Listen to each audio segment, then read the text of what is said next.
Beagan Gàidhlig, airh seach, an Aurora. Am faca sibh an Aurora.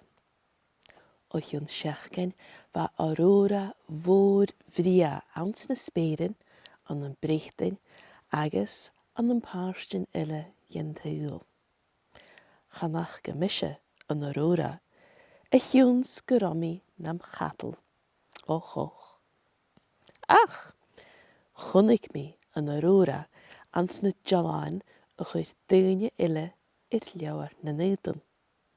Va ceudan de dealbhan ann, go sáinnigte va cheannaitúir na h-Alba agus va na h-eileanan. Chunnaic mí dealbhan a Tiree agus va dealbh Aodann ann, de bhóthach Luchd Faire a chladach. Va imich da ans an dealbh. Tiree, buie, garam, uaine, pink, purpi, agus va runnagan ans an spéir cuideach. Aber sealach. Na raibh mise nam bhavach an Tiree, Chunnaic mí an Aurora imigúir, ach chará mí a gáil dealbhan.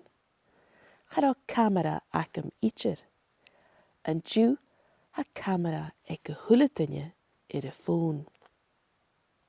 Ha eile acin ar an Aurora an sa Gàidhlig, na Fir Chlis.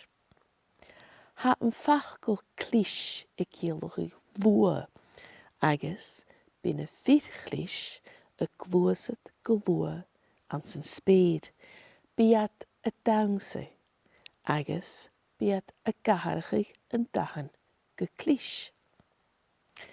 An nachhuir I hic an Aurora, cha bhí mí nam chadal, bí mí a mui, ar a bhachaire, a daoine, cáidiris na Fir Chlis.